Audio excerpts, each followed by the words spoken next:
Aurélie, on a beaucoup parlé de décarbonation, mais on sait qu'on ne peut pas décarboner sans préserver la nature et vice-versa, pas préserver la nature sans décarboner.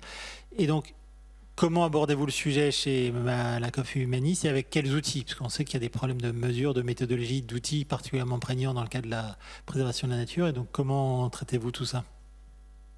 Alors, concernant la stratégie biodiversité, si on essaye de faire le parallèle entre l'enjeu climatique et de façon plus globale l'engagement qu'on peut avoir sur la biodiversité, on a parlé des accords de Paris, on fête les 10 ans.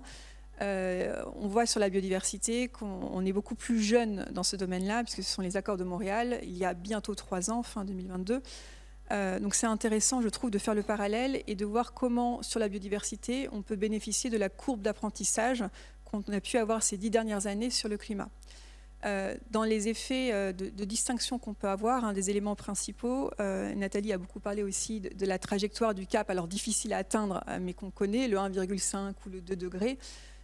Si on doit faire le même exercice sur la biodiversité, c'est éminemment plus complexe. On n'a pas d'objectif, on n'a pas un chiffre à atteindre à un horizon.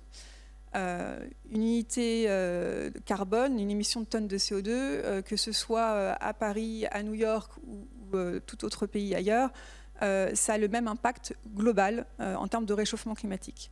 Quand on regarde la biodiversité, il y a un enjeu très local, éminemment local, et dépendant aussi du contexte biologique, hydrologique qui existe localement.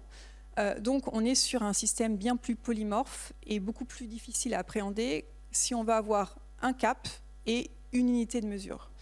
Cela étant dit, on a aussi globalement, et notamment en France, au travers de notre rapport 29 LEC et des objectifs fixés, un besoin d'avoir une stratégie d'alignement, c'est ça qui est dit, aussi sur la biodiversité. Donc ce qu'on peut mettre en place à ce niveau-là, c'est déjà d'avoir aussi une approche par les risques, en se disant qu'il y a un enjeu également de dépendance aux ressources naturelles. Il y a des outils, en l'occurrence, qui peuvent exister pour avoir une approche transversale par les risques, que ce soit les outils de mesure développés au niveau mondial, comme l'outil encore des Nations Unies. On utilise aussi un fournisseur de données pour avoir, comme beaucoup d'entre nous, une estimation sur l'abondance moyenne des espèces par kilomètre carré. Et là, ça permet d'avoir un enjeu transversal, une mesure transversale de tous nos actifs. Après, une fois qu'on a fait cette approche par les risques, l'enjeu, c'est d'aller plus loin en termes d'additionnalité et d'avoir un objectif d'impact, de restauration de la biodiversité. Et c'est pour ça qu'on a co-créé en fin d'année dernière avec un gérant et d'autres investisseurs un fonds de dette privée qui se veut innovant dans la façon d'appréhender la mesure de l'additionnalité, de la restauration de la biodiversité des ressources naturelles, notamment au travers d'un partenariat avec une agence d'évaluation de la biodiversité qui est québécoise, qui s'appelle Habitat.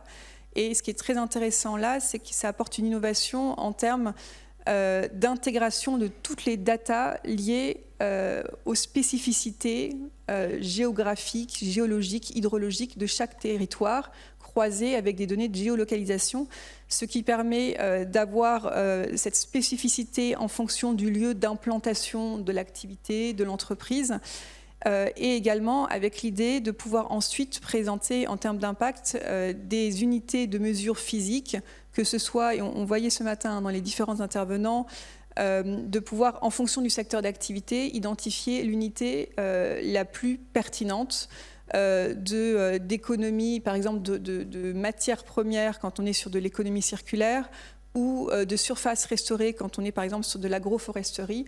Donc à chaque fois identifier par secteur d'activité l'unité de mesure et en ayant cette approche globale couplée à la géolocalisation avec l'agence Habitat.